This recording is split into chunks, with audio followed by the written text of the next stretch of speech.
Alain, propos d'un Normand. L'histoire. L'histoire a été écrite par des politiques ou par des flatteurs.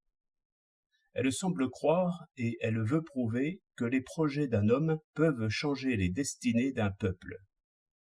C'est à peu près comme si l'on disait, lorsqu'un homme tombe d'un 6e étage dans la rue, que la peur qu'il sent le fait tomber moins vite. J'étais bien jeune quand j'ai commencé à haïr d'instinct tous ces pompeux mensonges de l'histoire. Ces rois jeunes et mal conseillés qui commettent des fautes, ces vieux rois qui les paient, ces changements de cour, ces favoris exilés, ces ministres renvoyés ou rappelés, ces alliances de dynastie, ces négociations, ces défis. Réellement, est-il possible que ces futilités soient la vraie histoire d'un peuple? J'avoue que nous sommes, tous plus ou moins, victimes, à ce sujet, d'une illusion bien forte.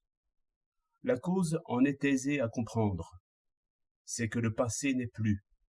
Il n'en reste qu'une image dans les livres, et cette image a été tracée par les historiens. L'histoire témoigne en faveur de leurs préjugés, parce que l'histoire n'est pas autre chose que leurs préjugés mis en récit. Que sont les documents de l'histoire? Des paroles, toujours des paroles.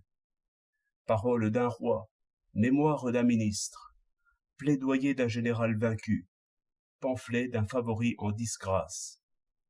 Quand on ferait la part, dans tous ces récits, des mensonges volontaires, il y resterait encore le mensonge de l'orgueil, qui est presque tout à fait sincère.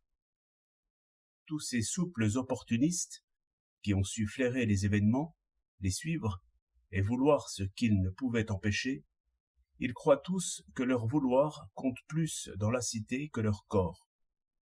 Ils se donnent modestement comme les cerveaux du grand corps, et, comme nous ne lisons et n'entendons qu'eux, nous finissons par croire que le peuple a toujours suivi un homme ou un autre.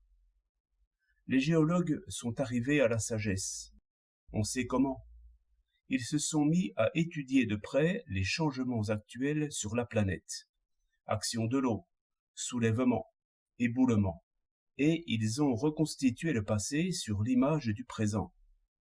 L'historien devra faire la même chose. Voir d'abord comment se font les changements dans le présent et de quelles conditions ils dépendent. Alors seulement il pourra peser équitablement les vieux papiers et les radotages des chambellans. Examinez un paysan normand. Essayez de lire dans cette tête carrée. Devinez, si vous pouvez, comment les affections, les intérêts, les opinions s'y arrangent avec les faits. Voilà une page de notre histoire. Chaque homme compte, sachez-le bien, autant qu'un roi. C'est la colère du soldat qui fait la guerre.